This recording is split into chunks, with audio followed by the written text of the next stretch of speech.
Happy Friday, everybody, and welcome into this week's long-form episode on Mining Stock Daily. Trevor Hall here. We've got a two-segment episode for you, breaking it down here, talking all things general markets moves and kind of a little bit of a tech rug pull earlier this week, and really talking about what yield curve control might look like midway through a President Trump administration with one and only Jared Dillian from the Daily Dirt Nap. So that's segment one. Second segment, we turn back to junior exploration equities with our friend Thomas Woolrych, and we will air this on YouTube as well. He's got a lot of slides and 3D models that he throws with us, talking specifically about a couple companies that both him and I are following, and we kind of editorialize and discuss openly with that discussion in the second segment. So, long form episode, two segments. Happy to thank our sponsors, Arizona Sonoran Copper,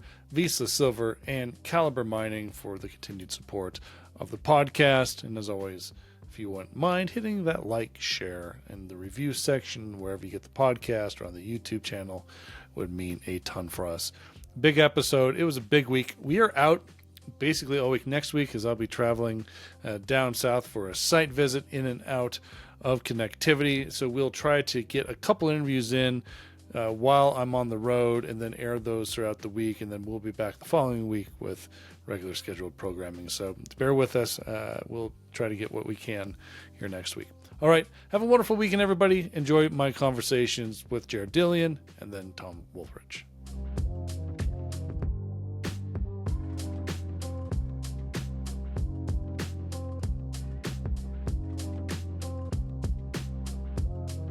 All right, everybody, it's always a pleasure to welcome in the author of the Daily Dirt Nap, typical morning ritual reading of my own, but he's also the host of the Macro Dirt podcast with our man Tony Greer, and also an distinguished author with multiple titles under his name. So happy to welcome in Jared. Jared, it's been a long time. I feel like it's been a couple of months since we've talked. Yeah, maybe 2 months. Not that bad. Yeah. Was it? Did we talk? I was trying to think. Did we talk before the election or after the election? But that's kind of why I asked, is because I've been reading, and you kind of been writing about a potential, you call it a Costanza moment in markets and through the Trump presidency. And so maybe we talk about what a Costanza moment is. Maybe there's people out there that are unfamiliar with Seinfeld, but they should go back and watch every single episode. But tell me where you coined this Costanza moment theme from. I actually got that from my boss at Lehman in 2002. He was the one that came up with that. And okay. Unfortunately, he gets no credit for it. Like, basically he made it up and told me about it, and then I wrote about it in Street Freak, and then it kind of spread it everywhere, and everybody's forgotten the provenience of it. But yeah. Basically, everybody thinks Trump is bullish for the dollar because of tariffs, right? Yeah. So if everybody thinks that Trump is bullish for the dollar, then he's actually going to be bearish for the dollar. Everybody thinks he's bullish for stocks because he's pro-business and free market and going to unleash all these animal spirits, and stocks are going to go up. The Costanza trade is stocks are going to go down. Everybody thinks he's bearish for bonds because he is going to be unsuccessful at cutting the deficit. He's going to be spending on blah, blah, blah, and I think he's actually bullish for bonds. And, the way I look at this is Trump is the opposite of Biden, okay? Trump is the opposite of Biden. That's an understatement. Yeah. So if Biden was good for stocks and bad for bonds and good for the dollar, then if Trump is the opposite, then he should be the exact opposite, right? Which is the ultimate pain trade. If stocks went down and the dollar went down and bonds went up, everybody would be totally hosed. And that's usually what happens in markets, is that everybody gets on one side of the boat and they're totally hosed.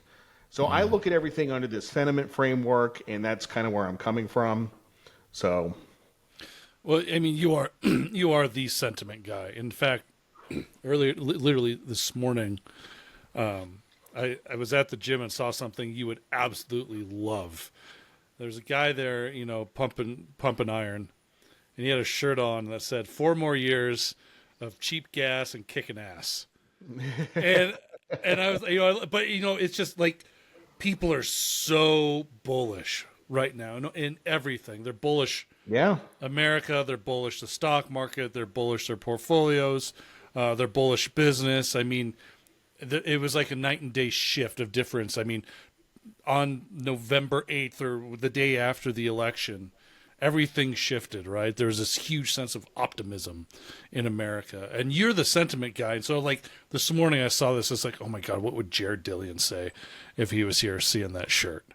Yeah, well, I mean, the thing that I would point out is this has happened before. I mean, this happened in 1981 or 1980 with Ronald Reagan, right? Like Reagan, very similar circumstances. He was a very free market president. He was going to be undoing all the malaise of Jimmy Carter and failed economic policies and stuff like that. And he got elected, and stocks didn't go anywhere for 2.5 years. I mean, ultimately, because of his reforms and because of the stuff he did with the tax code, stocks eventually took off like a rocket. But it wasn't until like 1983. So the first couple of years of his presidency were actually, and plus, and I should add that, Reagan inherited Volcker, and Volcker was ripping interest rates, and so there was that backdrop of like Volcker raising interest rates, but even still, so when it's funny because I talked to Tony, and I mean, Tony loves Trump, and he loves Trump more than I do. I'm definitely happy with the outcome of the election, but I don't share the same bullishness as everybody else. Yeah. I think it's one of those things where I appreciate the optimism with the election results. And I was really gung ho. I mean, my own personal feeling was I think, things could definitely improve for businesses and society in general, maybe get on the right track. And I know not everybody feels that way, and that can be another, hopefully, a constructive conversation, somewhere else. But I was really taken back the 2 days before the inauguration with Trump coin. That was a really big black eye in my mind.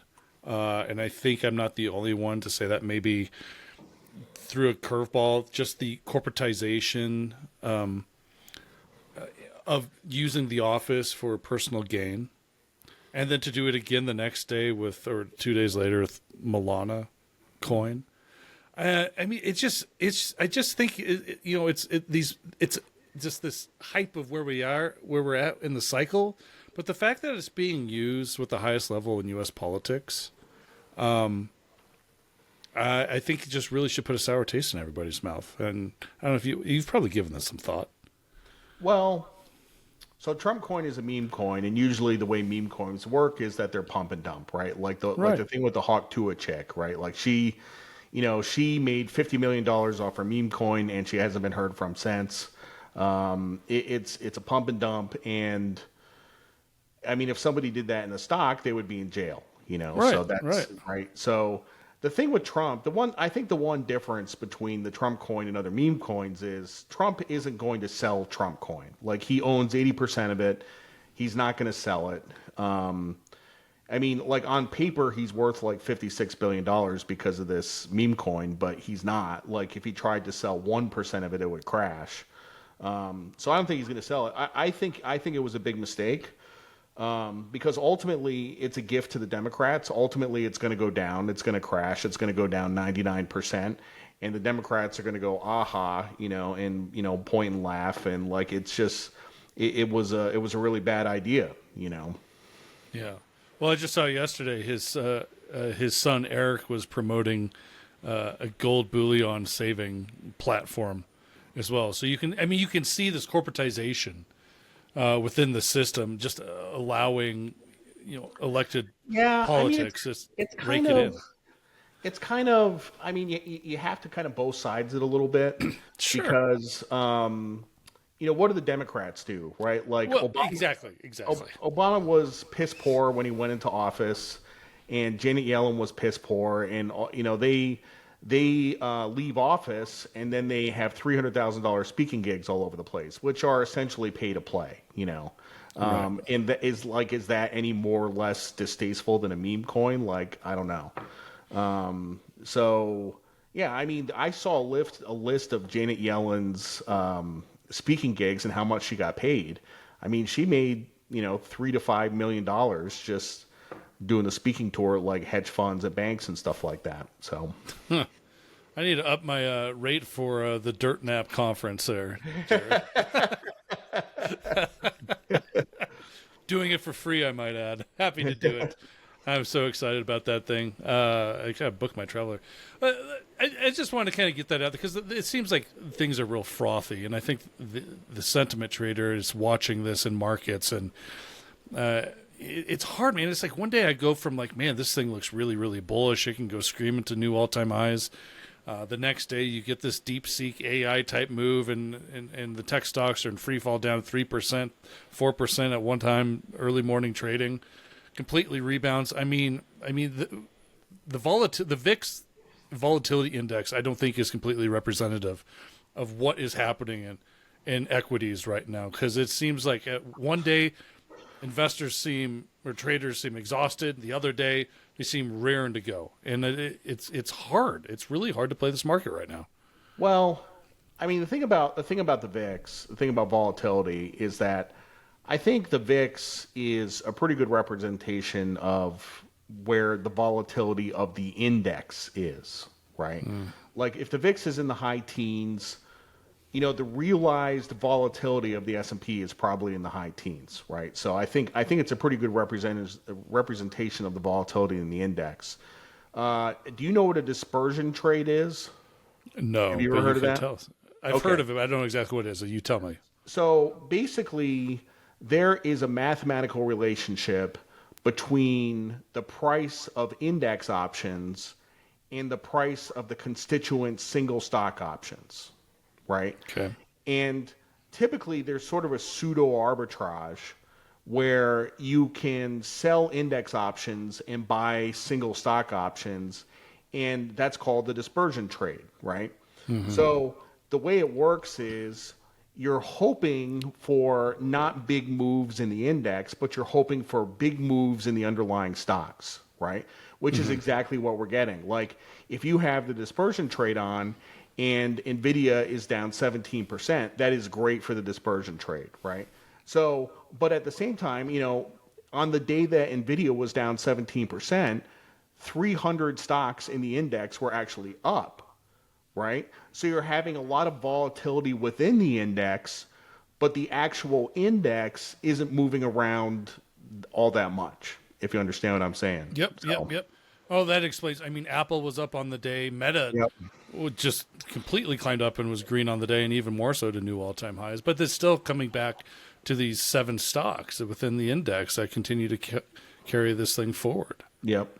So, I mean, and so I guess, I guess the follow-up question coming back to that Costanza moment was I was kind of wondering if you thought of Monday as being that Costanza moment or if it was kind of a head fake Costanza moment.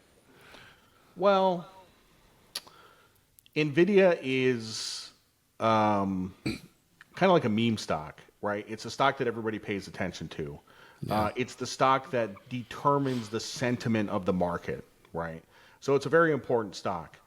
And when the most important stock is down 17% in a day, and, by the way, like, if all of this is true, if what DeepSeek did is correct, where they actually achieved the same results as ChatGPT with 3% of the hardware costs, if all that is true, that is an extinction event for Nvidia. Like, they're done. So I think the reason the stock isn't lower is because people have just been, trained to constantly buy the dip, which is what they did on Tuesday. They bought the dip and the stock was up, whatever. So, but there's questions about that because, some people like Elon Musk think they managed to get a hold of some Nvidia chips. They got around the export restrictions and they can't talk about it. So, and it's China, so it's a black box, so you don't really know. So there's a lot of uncertainty about it. But getting back to what I said originally, if they really did achieve those results with 3% of the hardware costs, Nvidia it's a $1 trillion market cap. It's down 75% for sure. Yeah. So, Well, I question, if we will ever know. And the hardware aspect of this whole thing is very interesting. The adoption rate was something very profound to me. Like how many downloads on the Apple App Store was remarkable. In fact, I'm really surprised that DeepSeek coming from China, that President Trump has had more to say about Apple allowing this to even happen, given where some of his stance with Chinese software, such as TikTok, over the years, and just really continuing this Cold War type of rhetoric with Chinese goods. I mean, I still don't I don't even know if we've seen much out of his Twitter feed or whatever truth feed talking about this, and so I'm surprised it has gone this far. Yeah, and if you use the same logic as TikTok, I mean, if you think TikTok was a security threat, then DeepSeek is a security threat. Of course. So I don't necessarily believe that to be true. But having said that, the however many million Americans that downloaded DeepSeek and started putting search terms into it, like all those search terms are recorded in China, So I mean, look, like this is way above my pay grade. I don't spend a lot of time thinking about this. Like I don't. It's not up to me to decide whether we should use Chinese AI. But if it's truly a better mousetrap, if it's a better product, then I think we should be able to use it. Mm-hmm. I mean, I've said a couple of times on the podcast this week regarding this book I've been reading called Unit X. They made it pretty apparent that we were losing the technology and AI race 8 years ago, and I had to play catch up pretty quickly. So it is pretty fascinating to be reading this book this week and trying to put some pieces together. I highly recommend it to everybody, listening.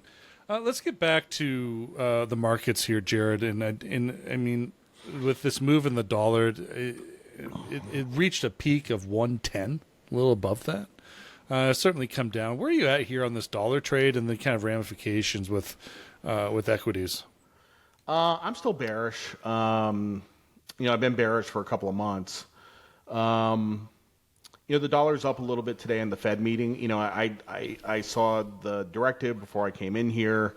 They took something out of the directive. It was something about inflation being grounded or something like that. But it was a modestly hawkish Fed meeting, which I was a little surprised at actually. But here's the thing with the dollar.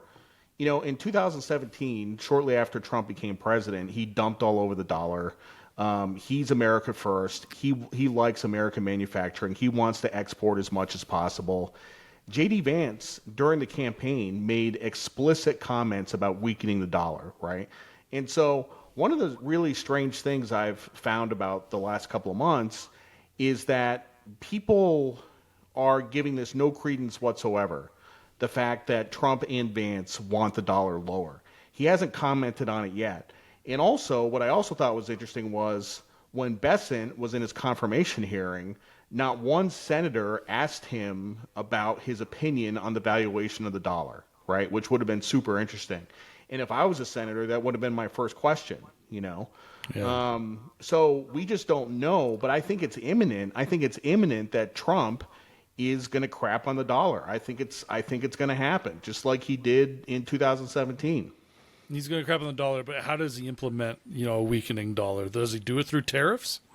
That seems just to strengthen it. No, tariffs would strengthen the dollar, but the thing is that if Trump really wants to do tariffs, it's going to strengthen the dollar further, which means Bessent has to come up with a way to counteract that, to weaken the dollar, to offset the strength from the tariffs, right? And you can do that a bunch of different ways. You can jawbone it. You can just, crap on the dollar. You can, they could be like the BOJ and intervene against the dollar. There could be something like the Plaza Accord in the 1980s that would weaken the dollar. The dollar right now, from a pure valuation perspective, is the most overvalued it has been in history, for sure.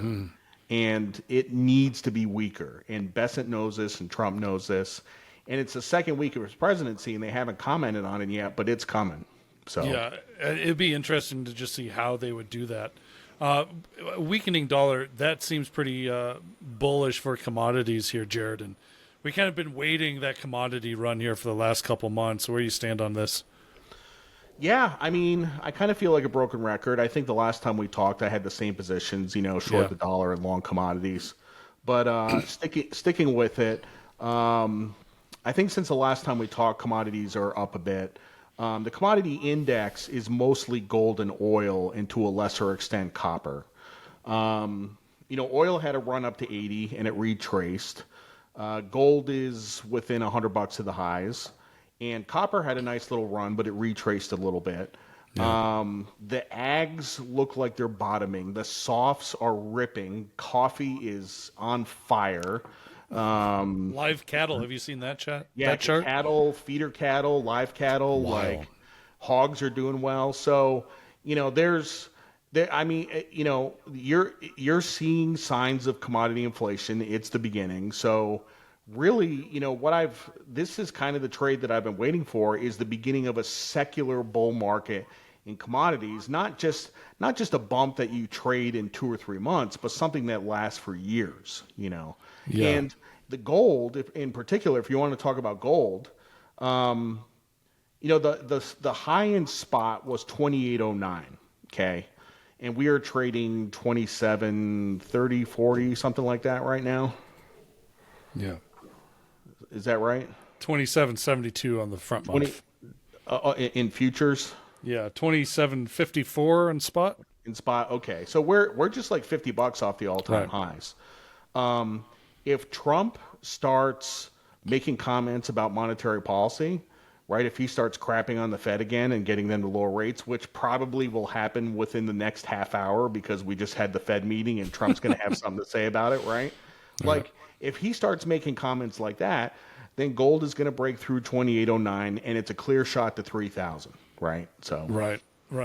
I want to take this conversation and I want to expand on it. I want to talk about gold miners and your thoughts on this select niche group of assets, but I also want to talk to you about the more of the mechanics of it with the dollar and yields, because I remember not too long ago, there's these moments, Jared, where I'm like, I have no idea what you're going to write about. I have no idea what I'm going to read every morning. And some mornings I'm just like, I got to go back and read this again because, it's not outlandish, but it is like concise, deep, forward-looking thoughts. And the one, I think it was 2 weeks ago, you were about implementation of yield curve control.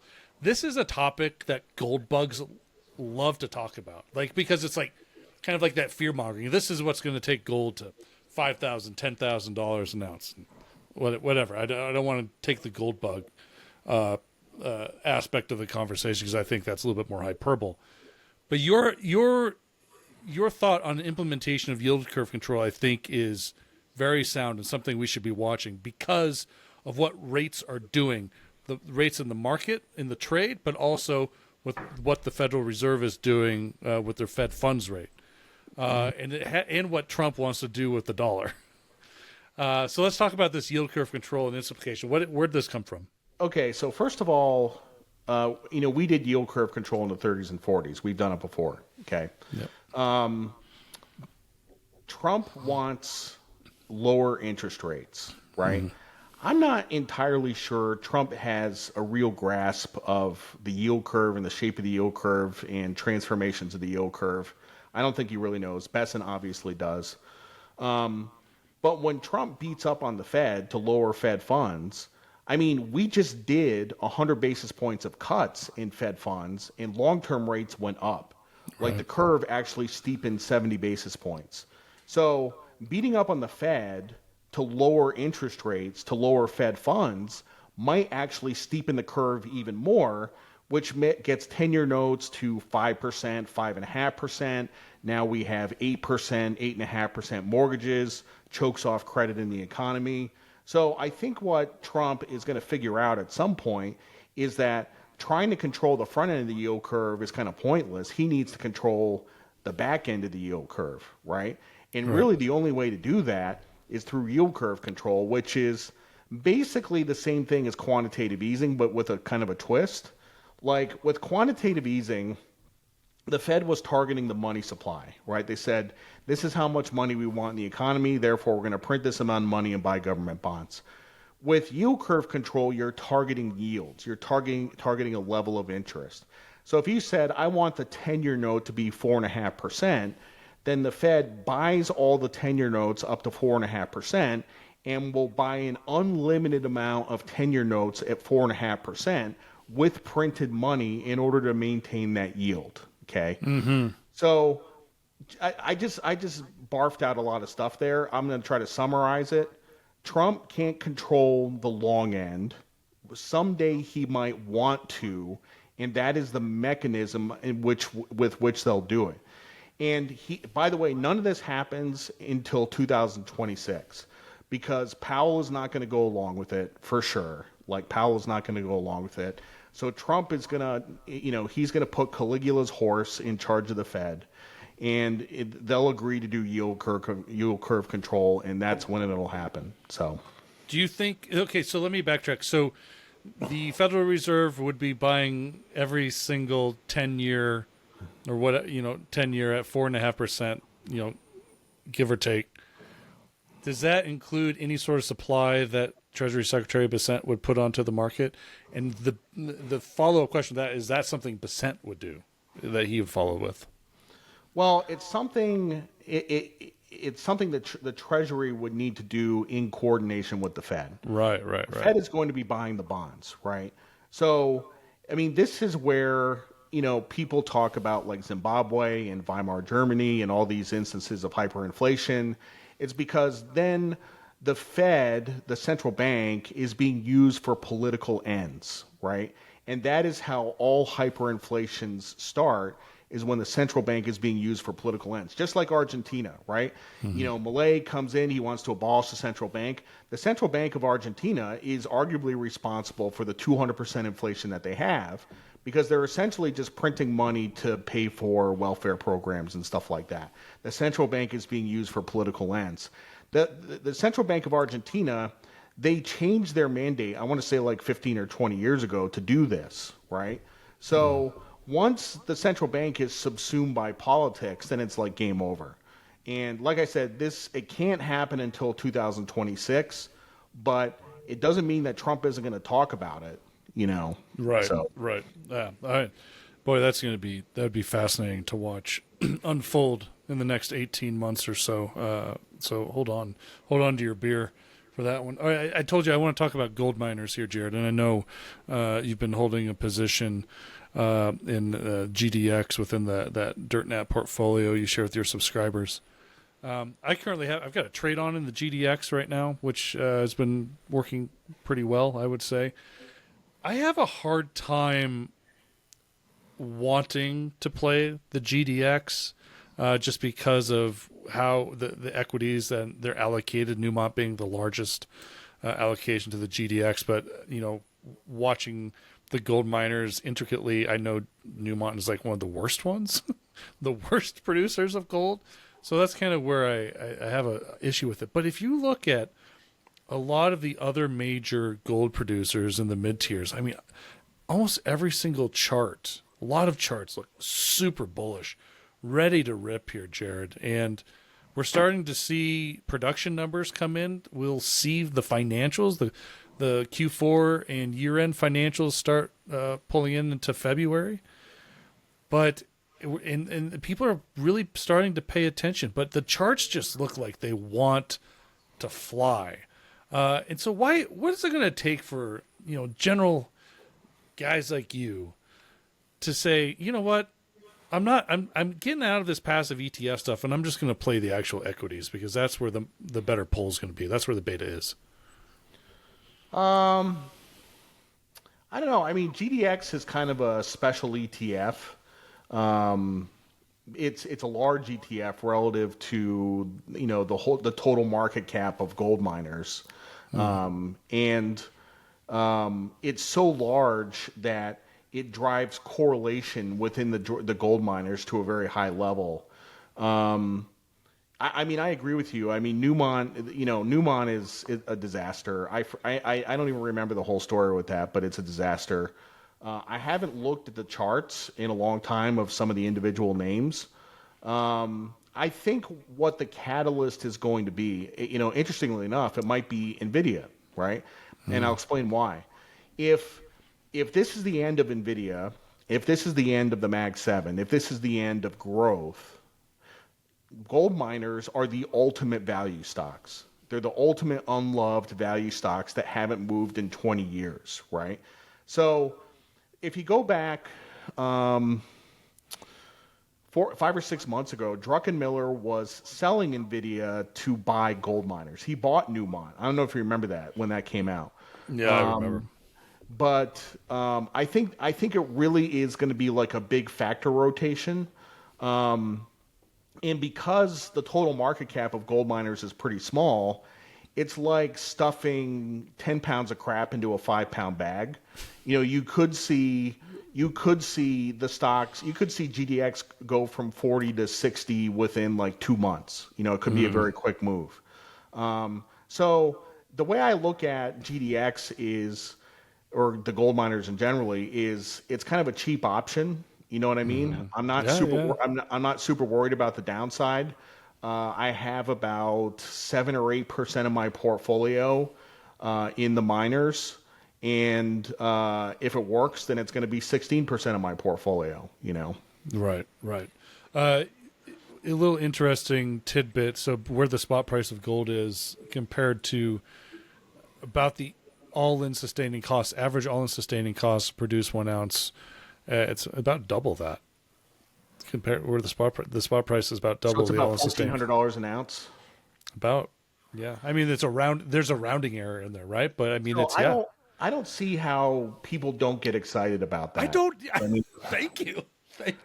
Like because I don't know if you remember this, but back in 2013, when gold was trading below mining costs, it was trading at like 1,100, and like mining costs were like 1,300. Like, that was a disaster. But I don't know. I mean, if you get gold up to 3,000, 3,500, 4,000, and it costs $1,500 to mine an ounce of gold, like I don't see how that doesn't work. So exactly. A little bit of anecdotal story, and this is absolute truth. I was at a dinner a couple of weeks ago, and there was a big money manager there who's pretty well known, and we were having this discussion about all things markets. And obviously, my angle is always the metals and gold miners, and I kind of did the same thing I just did. It's like, how do people just not care of these incredible margins, the best margins they've ever had? And he looked at me. He's like, because they just don't. They just don't care. It's just like your opinion, man. And I was like, God damn it, he's so right. He's so right. Yeah, but like a lot of things in markets, like things. I'll tell you a quick story. When I first started the Daily Dirt Nap, there was this guy who was a strategist at like this 7th tier broker dealer. It was like this crappy broker dealer, and he was a strategist, and he actually wanted me to work there. He's like, why don't you quit the newsletter and come work here? And I'm like, that's a terrible idea. But I had some trade on that wasn't working, and I'm like, yeah, like this trade isn't working. And he's like, no, you don't understand. He says the trade is out of favor. Right? Like that's what's going on here. It's not that it's not working. It's not that you're wrong. It's just that it's out of favor. Right? Which is kind of the way I look at it. It's the ultimate way to describe gold miners, right? Like the margins are better than they have been before. Nobody's interested. It's just out of favor. And everything that is out of favor someday becomes in favor. Always happens, Yeah. So. Yeah. All right. Before we let you go, let's have a quick conversation off market, not about markets. What are you reading? What are you watching that you've been really excited about? I'm reading a short story collection that I bought when I was in Connecticut a couple of months ago. I don't remember the name of it. I've read some books recently, some self-help books. I read The Let Them Theory by Mel Robbins, which is like the #1 book right now. I read The Tools by Phil Stutz. What else have I read? Yeah, I've been on a little bit of a self-help kick. I read The Subtle Art of Not Giving an F by Mark Manson, so Yeah. Cool. Anything you're watching? Any films? Getting into Oscar season? So I kind of have a list of movies that I missed when they came out that I haven't watched, right? Yeah. So I never saw True Romance, so I have to watch that. I never saw Tropic Thunder, so I have to watch that. And I never saw Uncut Gems. So those are the three movies that I have to watch sometime in the next month, Yeah. Yeah. I still haven't figured out a way to get a babysitter for my wife and kids so we can go watch that Bob Dylan film, but I've heard it's really good.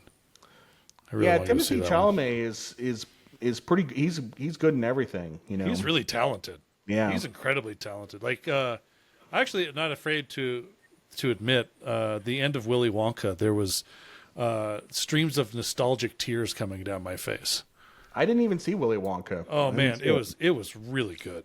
It was Wow. really good. I was impressed. All right, my friend. I'll definitely see you in April at the Dirt Nap conference. We'll May. likely, or excuse me, May. Thank you so much. May 1st and 2nd. Yeah. May 1st and 2nd, but we'll probably get at least one or two of these back in before then, I'm sure. Go visit Jared Dillian's at thedailydirtnap.com. I cannot And by recommend. the way, let me just say, like, I have the same deal for the Mining Stock Daily listeners as I always do.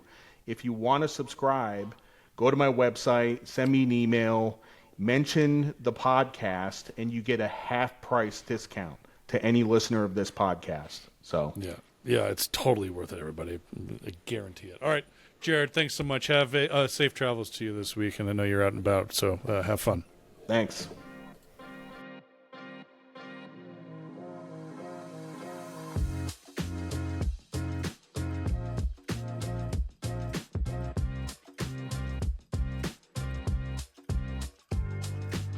All right, everybody, welcome into our second segment here of the long-form episode on Mining Stock Daily for the week, and we are going to talk specifically a lot of exploration and mining equities. Happy to welcome in our good friend from Deutsche Rohstoff, Mr. Thomas Woolrych. Tommy, good to see you, man. How you Likewise. Thanks for having me.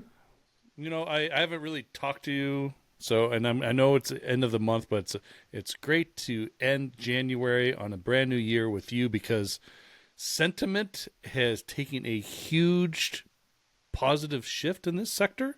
I've said it before multiple times in the last couple of weeks. It's not necessarily a tide that's raising all boats, especially when it comes in with exploration and high risk plays. But we're seeing gold miners really get a lift. We're seeing, obviously, the GDX coming off its bottoms. We're seeing developers get a lift within its equities. We're seeing deals being done, developers picking up, kind of one-off production assets. Coppers obviously continues to be a big play here as people look long-term. It feels pretty good, Tom, and usually when it feels really good is when I should be selling everything, but it doesn't seem like that's the play. Yeah, maybe it's different this time. Maybe Trump's the Trump card, right? Yeah. Kind of feels like it's bottoming as well. So, yeah, I mean, we can be cautiously optimistic. I guess the all of it with a backdrop of an still extremely overheated tech sector. Which could quickly drag us all back down, as we saw with with our Chinese AI friends earlier in the week. So, yeah, I mean, I can't complain. The both strategies we've been following, being geo alpha and commodity beta based strategies, have had some really good trades for the start of the year. Continuing we have a strong 24 as well. Yeah, I mean, if you were looking at last year, S&P, I think the return was 25%. I mean, there's a number of equities within the mining sector that's well above that right now. I mean, we're just seeing some, and it seems like it's more than just, guys like you and I trading amongst each other, Tom, which had been the case for a number of years now, it does feel like there's a lot more kind of smarter money gradually coming into this. Some institutional money, high net worth individuals that are seeing the gold price and seeing this disconnect between the spot price and the average cost to produce 1 ounce of gold. So people are starting to see this, but it's not necessarily like a flock of the market coming into this space. Is still kind of being piecemealed by those long-term strategic thinkers.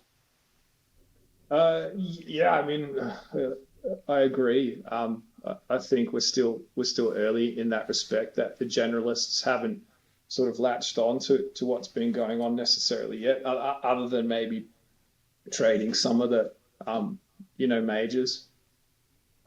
So we'll see some of that starts to flow down to mid caps and juniors, and it's been a really busy year. Crunching some numbers and some of the discoveries that have been coming in the junior space. That's kept me busy and kept me motivated. All right. Well, let's maybe dive into some of those. What are some of those stories that have really been top of mind for you here the last 3 or 4 weeks of the year? I think it's the should we start with Arras? I mean, there's been a lot said online and a bit of coverage that I've seen on Arras as well. I think you and I have spoken about ARK in the past as well, so we could probably start there if you like. Yeah, happy to. And full transparency, I do not own any Arras anymore. I got Arras stock. I got out a year and a half ago, 2 years ago, when honestly it was a dead story. They just nothing was moving for them. Yeah, that makes sense. So the background of that is, I guess the reason you bought was because of Biscalga, which was a large, relatively deep, relatively high arsenic, also relatively well-known deposit that they took a $15 million option out on. That they probed around. They threw a few holes in, probed around, didn't really manage to improve the thing. And I mean, they haven't said anything publicly, but I imagine they won't exercise that option. So since you've been in the stock, they've been pegging ground. They've been busy in they pegged a license called Eleanor's southeast of where they were at Biscalga, in a super prospective part of Kazakhstan. There were some historic indications there, and the team did really, really good work, fundamental good work with a PXRF, which is a handheld geochemical analyzer, building up beautiful soil grids, really remarkable high density soil grids. And then now that, excitingly, they've started to drill them.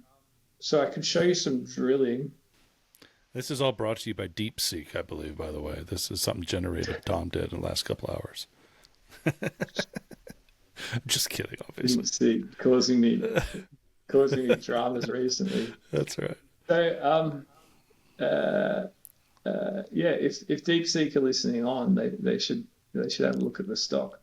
So the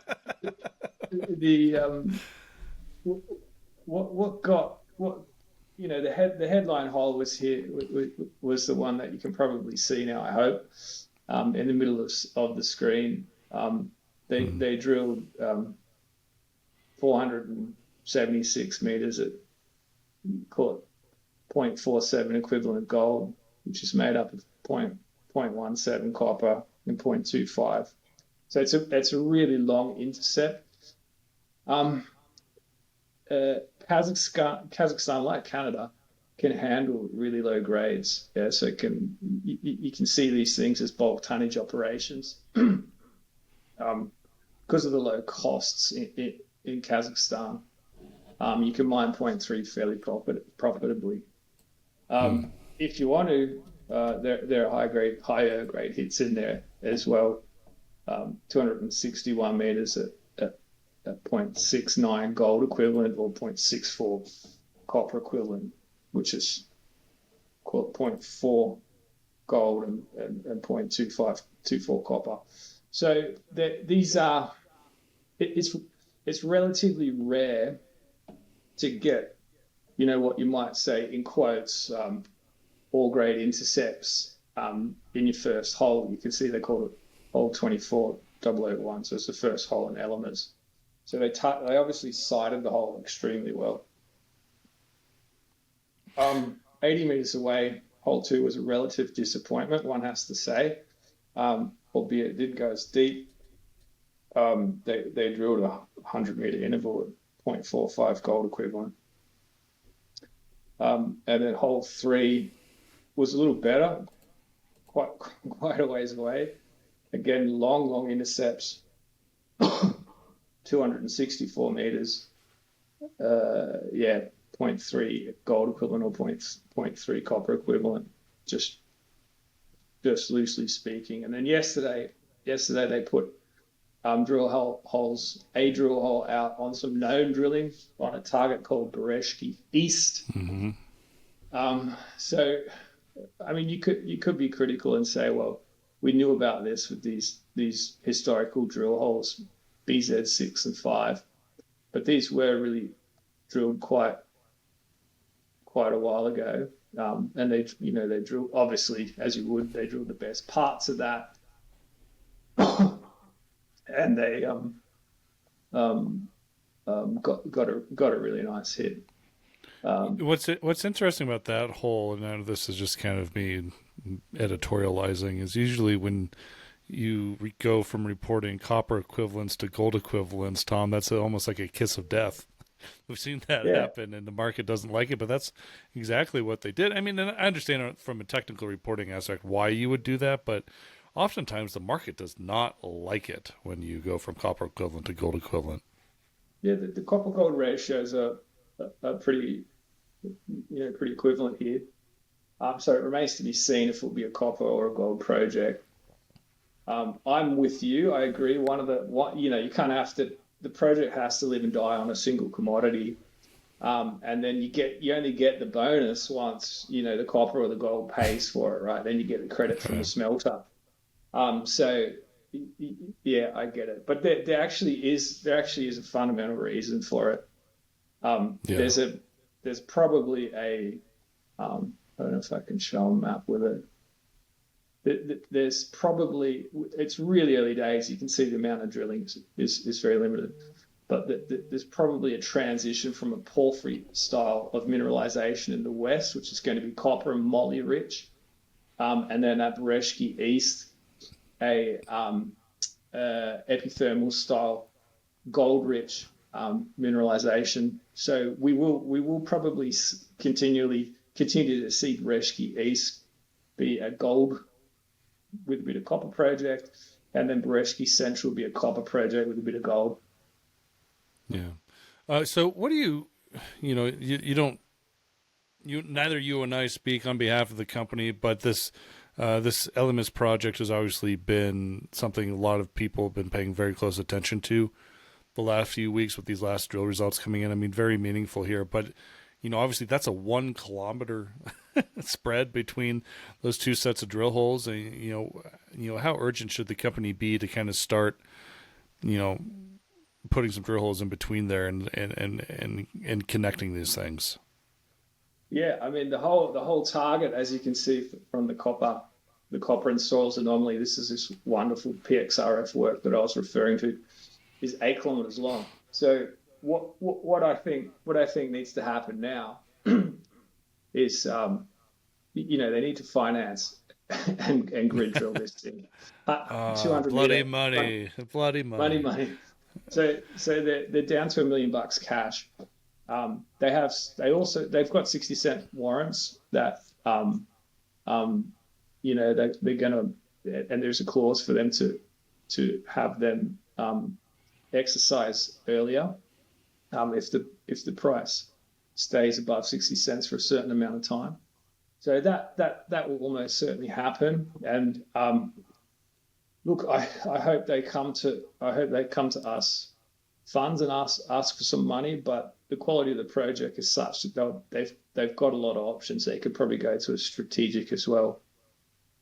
So yeah, super exciting to start the year off with. Yeah. Some really good hits in my beloved Kazakhstan. All right, let's move to a different company. I want to talk to you about Q2 Metals, and this is a project. Last time you and I chatted here on the pod, we covered. They announced, basically a new big drill campaign there on the project in Quebec. I had a chance to kind of sit in on their breakfast presentation of theirs during the VRIC Roundup show just last week, and so I kind of got a little glimpse of what they're going after. And the market is not in favor of lithium projects right now. They had a very hot run, but there's a little bit of maybe, I don't know, kind of speculation of what they do with their finances. If they're going to finance, do they need to finance? There's some warrants that are well in the money here. My hunch, just from sitting in on the breakfast, was they are not in any hurry to finance. Yeah, it's kind of frustrating because if you want to invest $1 million in a project like this, the normal course of action would be to do it via a placement. So, and actually, that's an area that I really focus on and I enjoy investing in, and it's worked for me in the past. Is participate in that first placement after the discovery. Well, there hasn't been one in this case. The last placement was soon after the acquisition of Cisco. And since then, the stock's gone from whatever it was, 28 cents to $1.20, and then giving a lot of that back to 70 cents. So part of that might be that funds, institutional type investors haven't been given a taste of the project, so they're not supporting it on market. So the warrants. Would they even want it? I mean, lithium's in the tank. I mean, unless you're a real contrarian here, Tom. Yeah. I mean, it's kind of a hard sell. No, I get it. But you need to understand the quality of the asset. I have shown. I've got a model of it here shown, and there's. Let me measure it for you. 830 meters of continuity along strike, and then 300 by 300. Plenty more. So, I mean, it's open along strike too. They want to really do some aggressive step out. It's way open. Yeah. So, I won't say a number, a specific number, because it's just too early. But the investors need to be thinking considerably higher than Patriot's previously called that. I won't attempt to pronounce the new name. Considerably more tons. So this is a Wait, time out. You're saying this potentially has more tons than the artist formerly known as Corvette. The artist formerly known as Corvette. Considerably more tons. Wow. So this is now where the beauty of Canada as well. We're stuck in winter. There's not going to be. They are doing a winter drilling program. You're more up to date on that than me. I haven't spoken to management for a while, but presumably you're going to start getting results on that in April. The market's bored. Lithium's been bouncing along its bottom for almost 12 months now. China's on holidays. Currently Chinese New Year. So, I mean, what do you do with this? If you hold, it's very hard to hold the stock knowing that there's 12 million shares about to be issued. Yeah. But a bunch of cash coming in as well. So, I'm still very positive about the discovery. I think it is a generational asset. It will end up in the hand of a major, and just have to time, just have to time it and size it correctly, given for the stage that it's at. Still very early days. It's hard to believe it's only been one season. And then you would have seen this at VRIC. These green collars represent Neil's drill plan for the summer. It's unbelievable. I think I did the maths. It's more than $10 million worth of drilling, and that'll tell us. We'll know. Yeah, very cool. All right, one to watch, and we'll try to get Q2 management back on the podcast here later this winter. Now they kind of know the strategy for the year. All right, Tom. What else? What else is top of mind here for you? The good, the bad, the ugly. Anything that we should be really paying attention to? Bad, the ugly. I mean, the market has been very reactive about AMARC's. I think it's pronounced Aurora discovery. Do we want to have a look at that? Yeah, sure. So I saw the amazing drill intercepts. I was watching the level 2 data, and I actually tried to get some stock, but it just opened up. Well, I can't even recall 100%, right? Between 50 and 100%. So I didn't get any stock on Discovery Day, but that didn't discourage me. I decided to dig in on the data and find out if I'd missed out. And I kind of come away with this one that it's super interesting. It's now super expensive if you calculate that it's a 70-30 joint venture, and AMARC can, potentially only going to hang on to 30% of it. And the market cap is now kind of like, I don't know, fair to expensive. So I threw all the drilling into that we have so far into Leapfrog. And again, you can the beauty of doing this is you can start to look at the continuity and the geometry of the ore body. 650 meters by, okay, so we've only got 120 meter spacing on the drill fences. That doesn't generate a huge volume of rock. So if that's 23 million cubic meters, you sort of got 60 million tons. Now people are talking about a porphyry. There's a few things that make me think this isn't a porphyry. One is that it's hosted in a tuff, where the intrusion comes in under here. The intrusion's unmineralized. And the mineralization sits at the contact in a volcanic ash. Geologists call it a tuff. So it's some sort of a contact type. Geologists call it contact skarn. And the other thing that kind of has me thinking it's not a porphyry is just the grade. You don't get these high grades in porphyries, especially in BC. Especially in BC, but good call. 130 meters at 2.4 grams per ton, remarkable. So there's a lot of ounces there. The management have rightly pointed out that this IP anomaly that they've got is extensive, yeah, and these blue drill traces represent where we're going to be seeing data from the 24 drill program. So it's got the potential to grow considerably from that, whatever I said, 60 odd million tons that's there. Yeah. And we'll see.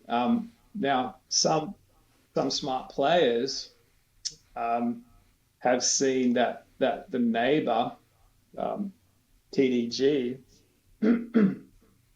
have 100% of their project, and their Shasta deposit, which is also quite small. It wouldn't surprise me if it was also a contact skarn hosted in the tuff, so very similar. That Shasta is just here, and they've got a drill hole here called 9010 that you can see it didn't drill deep enough. So the topography is quite steep here. These holes are all in a valley, and hole 9010 got nowhere near deep enough. So some folks are trading TDG. I think it's too early to buy that stock yet. But if they start punching in drill holes with results like they're getting out at Aurora, that might be the better play, given that they hold 100% of it. Yeah. All right. Yeah, it has been an exciting story here the last a couple of weeks. I mean, the AMARC booths, both at Woolrych and Roundup, were absolutely packed with people with questions. I tried to get my interview in, but there's just no time. They did promise me we could get it in sometime this winter, so I'm going to keep diligently trying to make that happen. Tom, the other story, if we want to talk about kind of copper, gold, porphyry exploration, we got to go back to Hercules Metals now. And this is a story that you and I continue to chat about, both online and offline, I might add. I think a couple months ago back on Twitter, I said, this thing in my mind just isn't deep, but it's too deep. It's not economic. They need to find mineralization closer to surface. And that's exactly what they did. Hole 20 is a 330 meter step out. Came back with 300 meters of 0.7% copper equivalent, starting at just 70 meters from surface. Exactly what I wanted to see. In fact, I was so excited that day, I thought, man, I'm going to be buying some of this stock. And then the trading action was down on the day. And so it's like, well, maybe I need to wait and see how this thing trades. So it's still going to continue to trade in this range. It wasn't something that the market necessarily thought was a game changer like I did. So maybe, I'm well over my skis here, but that whole 20 was important. It really opened up the project. Look, I tend to agree. And I do hold the stock, so I am biased. And I will be buying more. So 20, look, Hercules it's been frustrating. They had a difficult 24 with their drill contractors being not in Canada. They had to deal with US-based drill contractors who just aren't used to drilling for metals, right? They drill boreholes, they drill oil, whatever they call them, bores. But they wells, but they don't really have the Canadian expertise in rapidly, just getting meters into projects. So the poor CEO Chris has had to sack his US drill contractor, and he's bringing some Canadians down. So yes, flying the maple for Canadian mining. Which I really do. Sometimes a bit critical of Canada, but he's getting some experienced drill contractors down, and he should start to see an improvement in production. Now, as he pointed out, despite a difficult year with whatever, that's actually just life. They put out that drill hit that you just quoted there was from hole 20, which is sitting there just on the eastern side of the ore body. So, or mineralization, we can't call it an ore body yet. There's no study on it. So, it did answer some of the people that the detractors of the stock who thought just too deep and too hard, essentially. So I did think it was a watershed moment for Hercules, that hole, and the market didn't necessarily agree with me.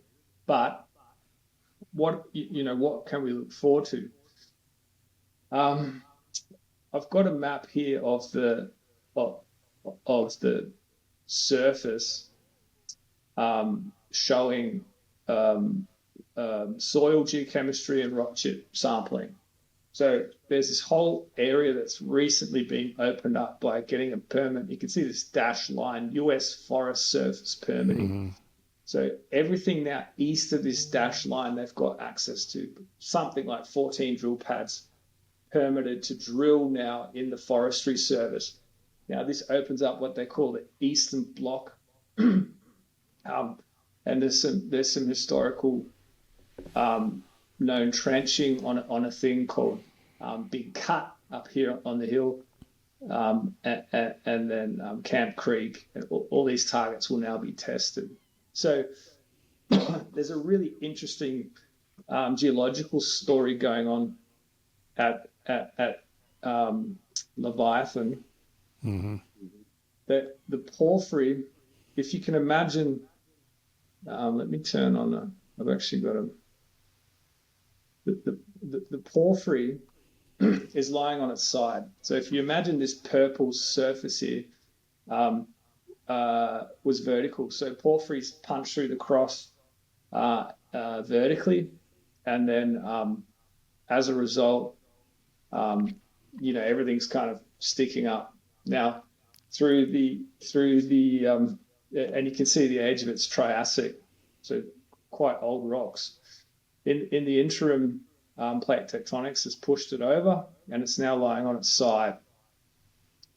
So that laid over porphyry was also eroded, cut down to this level, which was then subsequently covered by what they call the Jurassic Hercules volcanic sequence. So that's essentially another tuff. That's another ash layer, volcanic ash, sitting on top of the earlier porphyry. So that's why people were saying, it's too deep. It's because of that layer of ash, which is mineralized with silver, as it were. So the project was originally picked up to explore within the Hercules sequence for these amazing silver hits, 112 meters at 193 grams silver. So the cover, it's not worth nothing. So what's next? This is actually a section from Scout who wanted to highlight that they've got the same porphyry sticking out on their ground, and historical drilling 177 meters at 0.3 where that porphyry does stick out. So that's super exciting to have Scout. They're operating just on the east, and hopefully getting some great hits. And then this year we'll see if there's more porphyry sticking up on this eastern side. These cartoons are just a geologist's interpretation of what's going on. So there could be skarns, which is a type of mineralization related to limestone.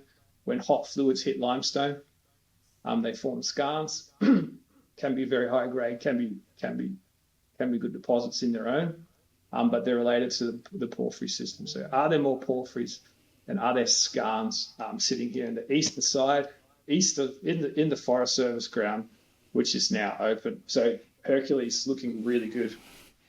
Yeah. I'm really excited about this area, this jurisdiction. I mean, I keep on reminding myself, like, we're not just chasing, I say we,